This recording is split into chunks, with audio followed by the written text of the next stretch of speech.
It's a brilliant, brilliant event, and you'll come away with lots of new ideas and a better understanding of this incredible exponential world. You get to speak to the smartest people like you trying to figure this out, but also the people on stage. They're the experts. So we get all of that, all in one place, in Singapore. What more can you ask?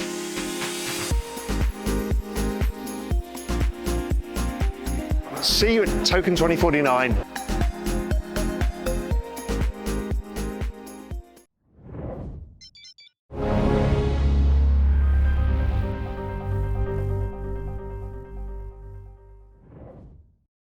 Happy Monday out there. Welcome to a new episode of Macro Mondays on Real Vision. My name is Mikkel Rosenvold, and with me today I have, as usual, you, Andreas Steno, CEO of Steno Research. Welcome to you. Thank you. We are today apparently hosted by Ferrero Rocher. Great. I only like the gold ones, so I have to be quick about nabbing one of those. Anyway, we have a great show for you out there today. We're going to be talking about some of the trading topics of the past week that we've been covering on Steno Research, US construction, UK CPI numbers, and of course, Chinese copper, as we almost talk about every week now. For the week ahead, we're going to be talking a little bit about dollar liquidity and some of the political events going on in the coming week. And we're going to round it all off with a look at our trading portfolio and our outlook for the macro landscape all in all. But Andreas, should we start with US retail numbers? Relatively weak. If we look at the trading topics of this past week, yeah, here it is. US retail sales. What's the trend here? Well, it didn't make for pretty reading, to be honest. And I guess most people expected the consumption to rebound in May, including me, to be transparent here. But this category, building materials, surprised substantially on the downside, right? And it kind of rhymes with what we've been seeing from the construction sector overall, basically through May. We've also seen a very, very weak number in terms of housing starts. We've seen signs of weakness in the number of job openings within the construction sector. So what's going on here? Is this a sign of weakness in the economic cycle? Or can we write this off as weather-related? And now I am summoning my inner meteorologist, or rather, I've had a look at the data from May. Obviously, when construction starts to weaken, it's something that you typically see towards the very end of an economic cycle. It's something that could forewarn about a dire future in terms of growth, but I think it's a little bit early to just jump the bandwagon and conclude that the US cycle is faltering here, especially because of this. So what do we see here? Well, basically a lot of dots in in various colors, blue, red, and green. But what they represent is a report, each of them, of a severe weather incident with damages. And we can subtract this data from the Storm Center. It's called. I think it's placed in Kansas. It's a wonderful webpage. Yeah, it's a tremendous 1994 layout style. I love that. Yeah, it looks like something built out of Microsoft DOS or whatever it was called back then. But in any case, they have the relevant data here. Yeah. And what you see in the lower panel here is that we had a May full of severe weather incidents. That's not necessarily out of the ordinary.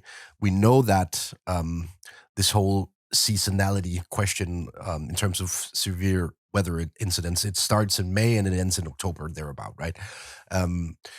But this was still out of the ordinary, even if you compare it to, say, May last year, May during the past decade. We need to go 12, 13 years back to find as high a number of severe weather incidents.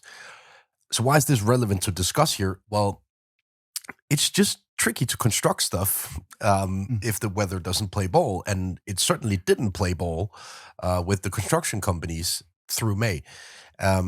So especially when you look at the June data so far, we're talking a much more benign June, even a June that is benign relative to historical standards. And therefore, June will be the big litmus test for this construction activity thesis. I am tempted to write off May as a weather outlier, basically. And once again, this is data that you cannot tamper with. This is data that's absolutely 100% real. We often talk about how reliable certain economic data is. This is 100% reliable. Then it's just a matter of the causality and the effects, of course. Very interesting. Let's talk a little bit about the real estate market. You've brought along with us this chart of the boprisindikatorn. If I can, our producer Joe is Swedish. He can judge my Swedish pronunciation. But basically, this is the housing indicator out of Sweden. Yes. What's going on here? So the reason why I'd like to talk about real estate in the context of construction activity in the US is obviously that the real estate market has been out of the ordinary since 2020. We've seen extreme increases in rents because of scarcities. And I think it's fair to say that some of these scarcities are slowly abating in the US. We see a much higher number of completions. So basically new supply coming to the market. The only reason why we're still stuck with a relatively low number of houses relative to the number of houses sold during a month, so we call that months of supply in real estate terms, in the US is because people living in houses right now, they don't sell. But the completions are high. We're starting to see early signs of an increase in the inventory of houses for sale. And it all looks a little bit like we're very late in the cycle in the US, and it looks like we're about to reach some sort of negative turning point. But this is where Sweden gets interesting. It's where the Canadian real estate market gets interesting in this context. We've had rate cuts in Sweden, or one rate cut rather, already in Sweden. We've had a rate cut in Canada. We've seen a rate cut in the Eurozone. And what happens when you add rate cuts to this mix? Well, all of a sudden expectations start rising again. You see expectations rising in terms of rents. You see expectations rising in terms of future house prices and all that. We know that Sweden and Canada, they're probably the two markets in the world with the largest sensitivity to spot interest rates. So as soon as the central bank cuts or hikes interest rates, we'll see the pass-through to the average mortgage product, while it takes a while in the US because of the much longer maturities, or rather the much longer duration profile of mortgages. I just want to highlight this because, I mean, I don't rule out that the Federal Reserve will decide to do a few insurance cuts here. And I'm pretty sure that we'll see kind of a similar pattern in the US if we start cutting rates now, especially since it seems like the influx of immigrants is a very relevant discussion in the context of this real estate market as well, both in Sweden, by the way, but also in the US. Given that, I think we've seen, is it fair to assume that we've seen 3.5 million immigrants crossing the southern border in the US, thereabout, over the past year? They obviously need somewhere to live. Yeah, exactly. And I guess even a few members of the Federal Reserve Committee have started debating this, whether this is part of the reason why housing inflation is so high. My point is just, it's not given that the signs of weakness that we're seeing in construction and the real estate market now, that they will be lasting once you start cutting interest rates. I would expect a pretty swift rebound once we see those rates cuts, if we see them in the US. Very interesting. Let's turn our heads a little bit south to Germany. This is another place where we're taking sort of a real life data set, the electricity consumption, and comparing it to the industrial production. So, what does this tell us for the future of German economy over the coming weeks? Well, I guess it tells us where we are exactly today. Yeah.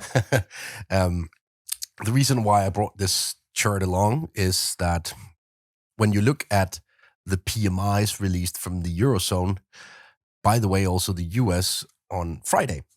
I've been saying this for 2 or 3 years in a row now. The PMIs, they lack the activity in the real economy now. They were initially designed to be forward-looking, but they're not. When you take the German PMI as an example, it was absolutely on the floor again in May, June, because of actual activity being down in May, June. We can see that from the realized electricity consumption. But it's rebounding. The PMI is not rebounding. So I can almost guarantee you that the PMI will rebound in July. And that's essentially, well, by design, the PMI no longer works. So I guess my point here is just neglect those PMIs. They don't matter anymore. We spent way too much time on them. They lack the reality. Instead, you need to watch nowcasts and various creative ways of measuring activity in real time. So, yeah, the short story to this question is that Germany is actually rebounding, even though the PMI told us the opposite. I think we have similar signs to a certain extent out of the UK. So the Europe is doing better, despite all of these political events that we'll discuss in a second. And then if we look at the congestion data or stuff that is real time in the US, the picture is a little bit more mixed, I have to say, right now. It's not looking bad, but it's not improving either. So let's see where it takes us. Europe is not declining right now. It's improving. And that's something to consider on the other side of these elections that we'll discuss in a second. Very interesting. Yeah, we'll get back to the UK as well a little bit. Let's just briefly touch upon Chinese copper, because still a lot of talk and still a lot of confusion about what's going on. We know the Chinese have hoarded a bunch of copper. They're not really using it. What's going on? Well, to be honest here, I'm not sure whether this is a deliberate hoarding or not. No. That's the first question here. Did they hoard copper because of a strategic decision, or is this just a consequence of them refining copper and not finding use for it in the physical economy? I initially leaned a bit towards the former, that they had taken some sort of decision to increase their strategic reserve levels of copper.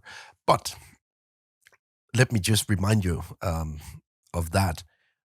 If China stores copper in their strategic reserve, we cannot see that on a time series, because that's a hidden storage, basically. So what we see in this inventory data from China is the amount of copper that they showcase at an exchange, right? And typically they wouldn't showcase it for a long while if they actually had a sort of an initiative going in terms of building up copper reserves.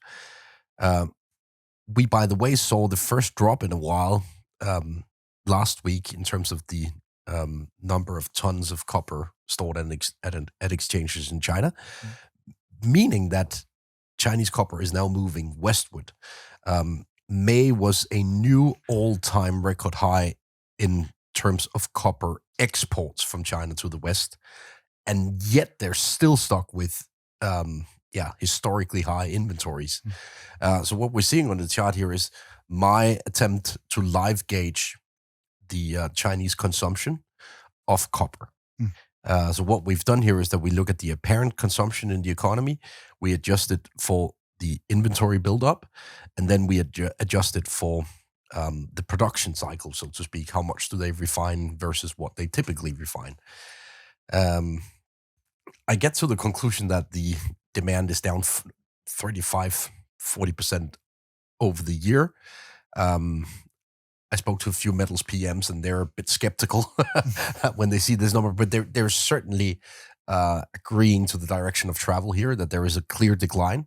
And speaking of construction activity, the Chinese construction activity it's not even on the floor, it's through the floor.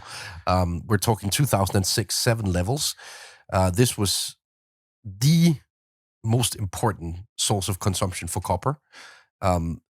They can replace it to a certain extent with solar panels, wind turbines, EVs to a certain extent. EVs are not particularly heavily consumers of copper, but they're not. I mean, it's not something you replace overnight. Point being here that I'm still very, very, very skeptical around the whole copper outlook. And I think this is a classic sign of too many tourists being involved in the trade. Sorry for those of you who are. We're talking about typically long bets, say in either the July or September contract, based on 10, 15, 20-year assumptions of copper scarcity. That does not make any sense in a physical market. So you cannot trade a 15-year scarcity story in physical copper. How on earth would you do that? And it seems like a lot of people do that. So metals south, that's still my base case. Extremely interesting to cover here. You want to unfuck your shit? This is live. Yeah, that's being recorded. Hey, listen, if you want to unfuck your future, then come and join us in the Real Vision community. Incredible platform, amazing content, some of the smartest people in the world, and amazing tools. And guess what? It'll cost you nothing. Come to realvision.com. I'll see you there, and let's help you unfuck your future. We have a lot to cover, Andreas. Let's move on a little bit to the UK CPI numbers. Yeah, a big divergence opening up between services and goods apparently. Indeed. So Mikkel, I'd like your take on the UK election in a second after this, because I mean, I don't really hold the impression that the UK electorate is in any way, form, or shape satisfied with the current situation. No. And I guess that is partially driven by an inflation picture that has been running wild, also compared to peers. But right now, we're seeing inflation in services, so very wage-heavy cost categories. We're seeing large wage increases, say 6-7% in that range on the year. And we're seeing quite substantial deflation in goods. So but maybe we can move back to the chart on real wages, Mikkel, because that's really interesting, right? Because the UK consumer basket is relatively goods heavy, also compared to the US consumer basket. So they buy a lot of goods. And when they get a big increase in wages relative to the price of goods, that's equivalent to progress, right? You can basically buy more. You can. And especially when goods prices are deflating, you can buy more stuff, basically. And I mean, judging from almost live data on the wage growth and job openings from the Indeed Wage Lab indicator, and then deducting the price of goods and services in the UK, we're talking about a 5% increase in real wages right now. We saw a massive positive surprise in the retail sales out of the UK.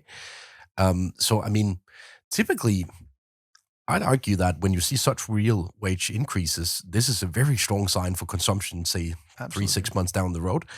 We're not seeing the same increases in real wages elsewhere right now. They're basically flatlining-ish to improving slightly. So why on earth are they so unhappy in the UK? I mean, I can understand them from watching this soap opera politically. But and should Rishi Sunak have waited a few months with the election to have this consumption wave win? I think the UK electorate is. I'll have a Ferrero Rocher once while we talk about this. Absolutely. So in my opinion, the UK electorate is much more focused on immigration, on identity politics. Basically, they are all the problems that still remain in the UK UK in the British society. Not talking about the English national team, which had some problems yesterday as well. But all the problems are, of course, being attributed to the Conservative government. They've been in power for 14 years, so they can't really point the finger at anyone else. And when they're still having troubles defending their own border, even though they're an island, this is a huge playing ground for Nigel Farage and the Reform UK Party. They are doing exceptionally well in polling. They're gaining on both the Conservatives and Labour. We're yet to see how many seats that will translate into. It might only be a handful. Yeah, probably Nigel Farage will have a seat, but it might only be a handful. But of course they are mainly drawing votes from the Conservatives. So this is mainly a just another problem for Rishi Sunak, and that is the main thing. If the Conservatives were able to hold the entire right side of the spectrum, they would be in a fight with Labour. But basically, their lack of results on immigration, on social issues, has basically driven voters to the right, and that's what we're seeing right now. I don't think necessarily that Keir Starmer is doing a brilliant job either. We had this headline, obviously a little bit to the point here, that Islam has embraced the LGBTQ plus community in Britain, and my aim is to get Britain to embrace Islam. And so obviously there are a lot of Muslim votes in Britain who might like this, or at least the last sentence of it, but there's a lot of voters who are deeply turned off by this, and that's the danger that Labour is facing right now. Their hope is, of course, that the right-wing vote is split between Reform UK and the Conservatives, but this is a dangerous pass for Labour as well, because Nigel Farage is beginning to tap into to Labour voters as well. So, I mean, we're so close to an election. There's no question that Keir Starmer is going to be the next PM. But if he loses even more ground during this campaign, it's going to be a weakened mandate for him, and they are going to have to take stock of if Reform UK pulls 20% of the vote. Yeah, I mean, let me just provide my personal opinion on that headline. It is simply utter nonsense, right? Isn't it? Yeah. At least the first part of that sentence. Absolutely. Okay, let's move on to the soundbite of the week, and this is we go to the US now. Okay. This is linked to the first meme of the week, perhaps. I don't know if you can call that a meme, but anyway, let's have the soundbite first. Yeah? One guy. He still wears the hat, the Google hat. Did you spend your severance on a ticket? Oh, she bought it for you? How much runway did they give you? 2 days? 2 days? So you didn't actually get laid out. They just didn't extend your contract. Yeah, That's like saying someone broke up with you when they weren't really interested in the first place. So obviously, it's a bit rough to be laughing at people getting laid off. Yeah, exactly. Yeah. Exactly. That's still the sentiment in Silicon Valley, it seems. Apparently, yeah. Because you can always get hired at a new AI company. But can you? This is my first meme of the week. I know people will say this is not a meme, but it is an incredible chart. US Software Developer Employment Index. Basically, people getting since or during and after the pandemic getting laid off left, right, and center in the software field, the developers. Just a very, very interesting chart that you posted this week, Andreas. Yeah, and it kind of made the rounds when I posted this one.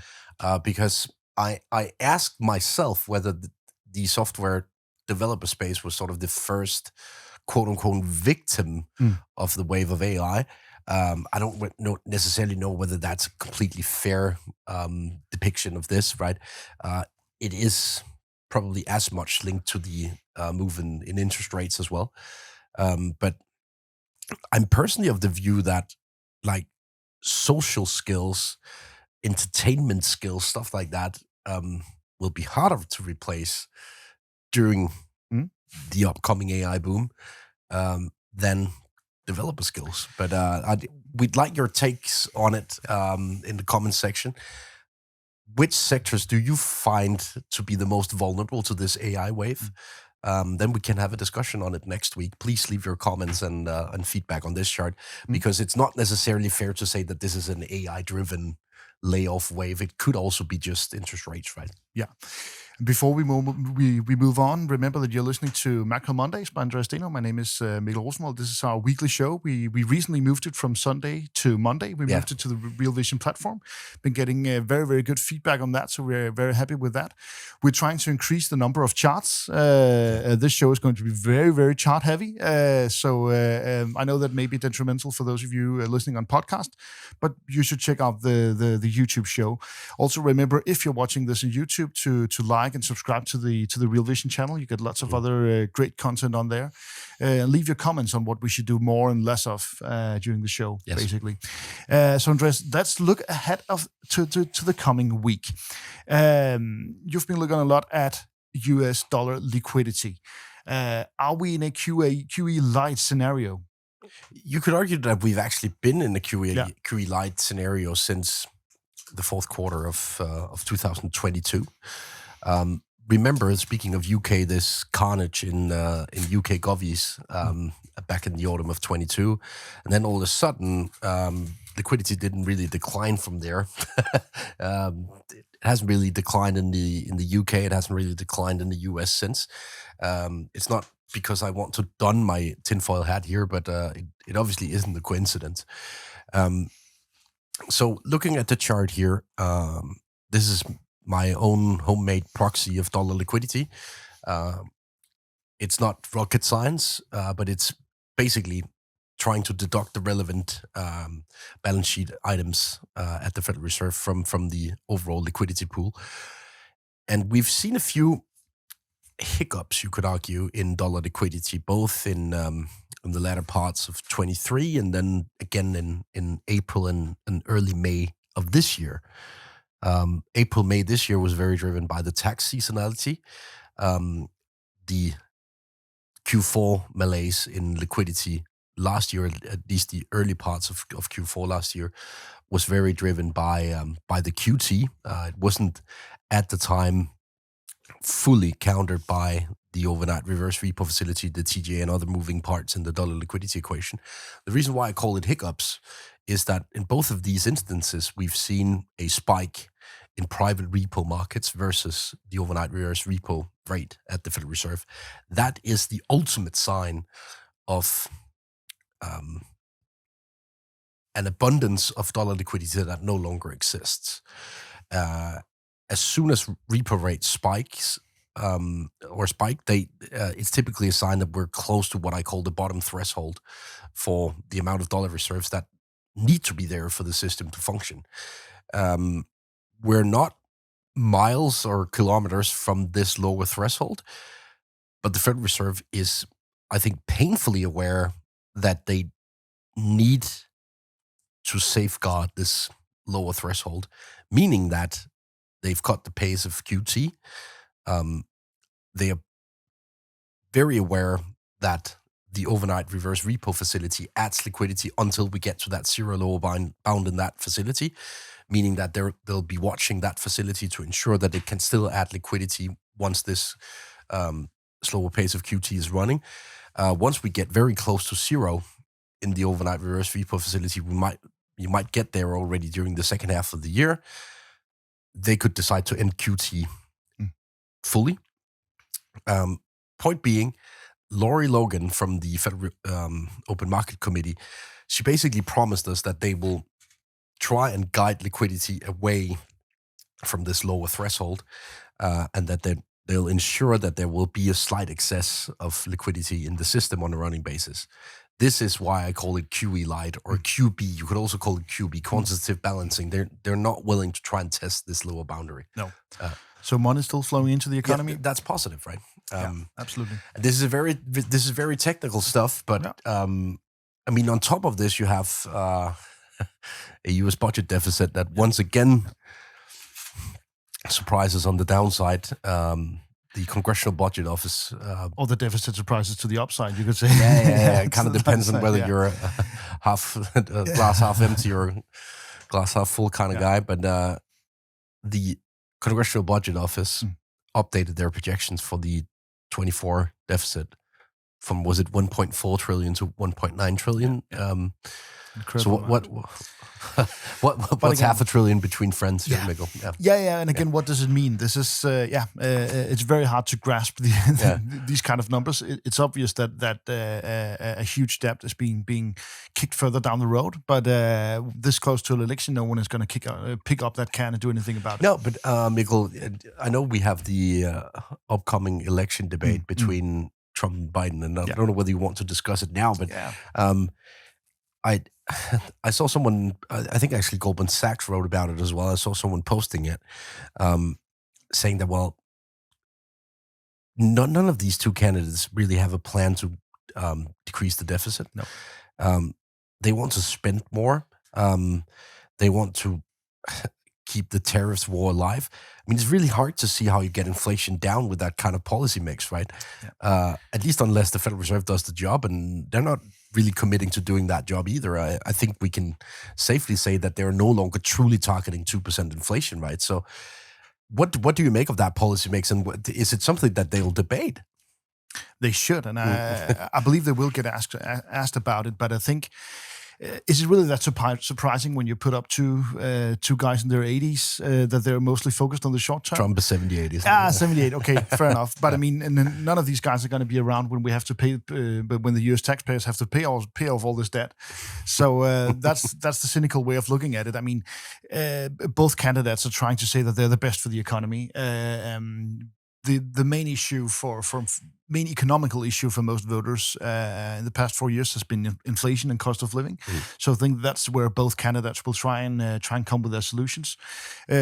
Trump will point to all the green initiatives making things more expensive while not really working, and Biden will try and aim at how the Inflation Reduction Act has been working. So I see no signs that either Biden or Trump will talk about deficit reduction or balancing the budget. That's simply not the focus right now.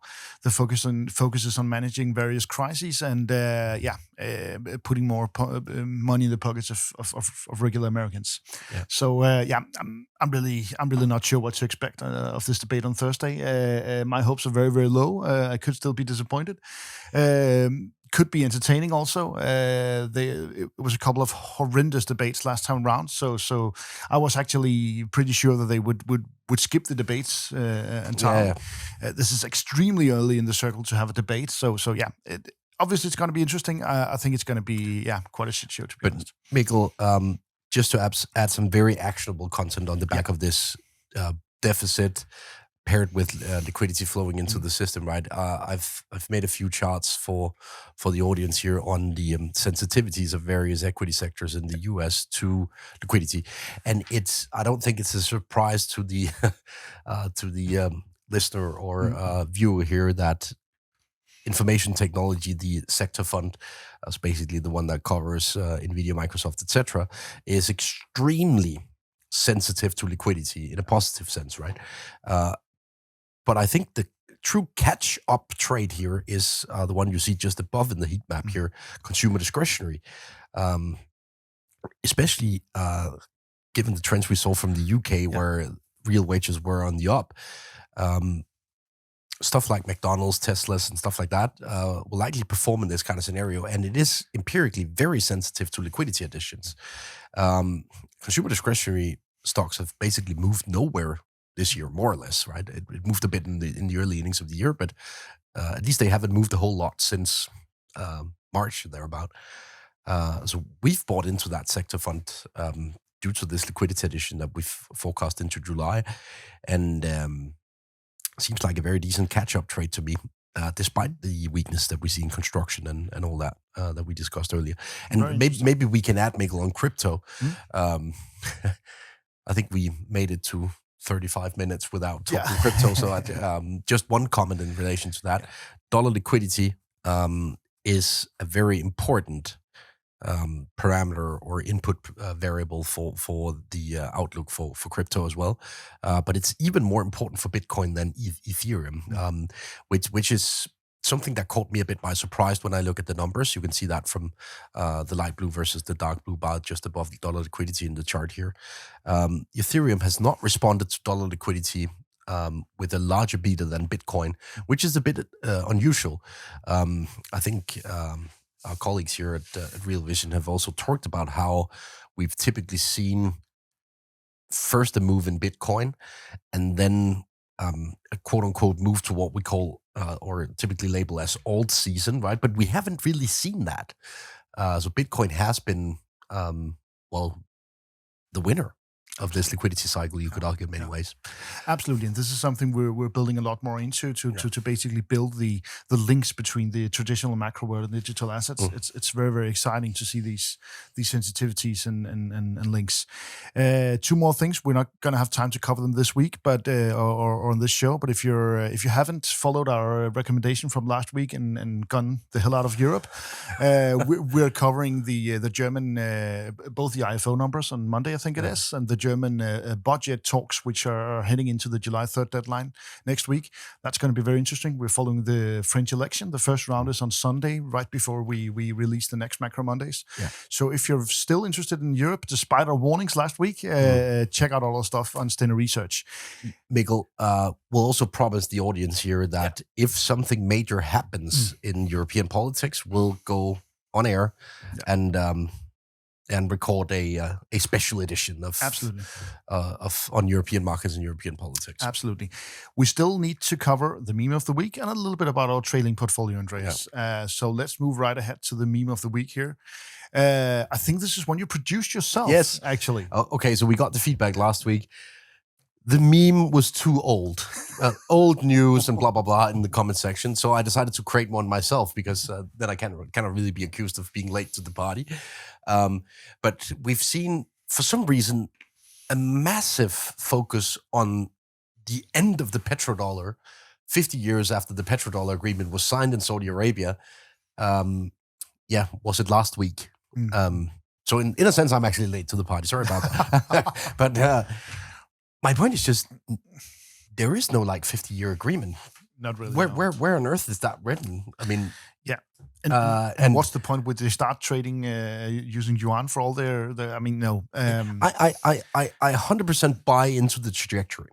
Yeah. Say absolutely. maybe on a 50-year horizon here, but just to put it out there and underpin it and emphasize it, the petrodollar agreement did not end 50 years after being signed. It did not.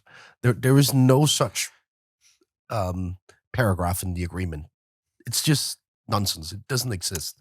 Everything the Saudis do politically at the moment is aimed at attracting Western investors into their Dubai clone cities in Saudi Arabia. Everything is aimed at that. They want Western investors. They want Western hedge funds. They want Western tourists to go there. So this whole notion that Saudi Arabia doesn't want dollars anymore is ludicrous to me. Also from at least right now, the political at least right now. May change entirely in 30 to 50 years. Everything may. Yeah. So that's this week meme. I'm sure we're going to get a lot of reactions on that. Yes, indeed. The dollar toast and all that. But we'll take that. Finally, Andreas, we also had another listener or viewer in YouTube ask us, well, how do you track all these trades? I mean, you have all these ideas, all these fancy stuff, all these recommendations. How can we track it? And we actually do. Of course. We have a live portfolio on stenoresearch.com. We're going to get to it in a minute. Just remember that our entire system around the trading portfolio and our trading ideas is very much rooted in this macro regime indicator. For more explanation on this, view the show from last week, I think it was, where we explained this. We're still at the up scenario. Yeah, and maybe even moving to gong-ho. Yeah, right? Could be actually, because the inflation arrow might be turning downwards instead of upwards. More on that next week. Just we like to keep this in every week because this is sort of the pivot of most of our research in here. Back to the portfolio. I just brought with me a little snapshot. So this is something you usually only get if you're a premium subscriber to Steno Research. What we have here is sort of just to present to you that we are actually tracking our ideas. Here we put together training ideas. Yeah. This portfolio has our basket of current ideas. We're tracking that on a live basis. One question that we get a lot is, is the performance down in the bottom, because you're usually in a portfolio you'd see an overall performance. We don't do that here because this is focused on the individual trades and our reasoning. Not we don't put in weights on each position. That's why we can't really produce a total return. We have an equally weighted return at 0.55%. That doesn't Per sound trade. like a per trade, exactly. So that's not the return of the entire portfolio. If it was, you and I would cancel the show and go home, or you at least. Now that's per trade. So just to put that out there, because we know a lot of people get confused about Per that. trade after cost, basically. Exactly. So that's basically what you should be looking at. Our focus here is not to present some sort of overall level of performance. It's to present the ideas that we have as trades, how to express them, and how they're doing. Yeah. The reason why we're showing it like this is that the return will, of course, be different whether you've implemented this in dollars, euros, Exactly. pesos, whatever. To take the example of a US dollar based portfolio, implementing each of the trades that we've suggested over the past year, we're up approximately 19% since May 23. But it does, as you said, depend on the exact expression of it. But you can find all this on stenoresearch.com. So we do have, a live tracking of all that. Anything we need to cover, Andreas, still? No. I mean, as you can see, we're still shorts metals. We're long LATAM versus the dollar. We entered a few trades in LATAM after the Mexican election. We obviously saw a big squeeze in the positioning in the Mexican peso. And it's actually performing pretty well for us, say, over the past week or so. We've seen how Shinebound decided to take what you could basically label as a very safe option for the Minister of Finance and also for the Foreign Secretary, by the way. So I think they're doing what they need to do to calm down markets. And it's a great carry trade, by the way, to be long the peso versus the dollar. That's all we had for you this week. Thank you, Des. We'll be back next week talking more about, most likely, Trump and Biden, talking a bit more about the French election, probably cover once more. We'll see. Yes. Until then, thanks a lot to all of you for joining, whether on podcast or YouTube. We'll see you next week. Sometimes may be good, sometimes may be shit.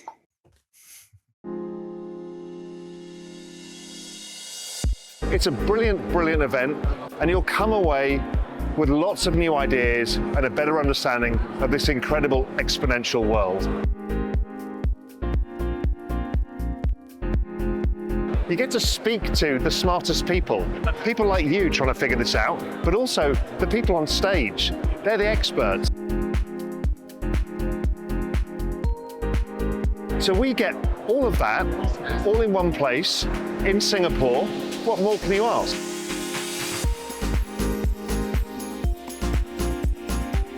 See you at Token 2049.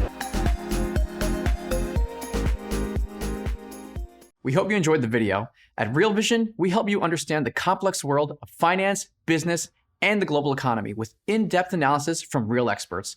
Join the revolution at realvision.com.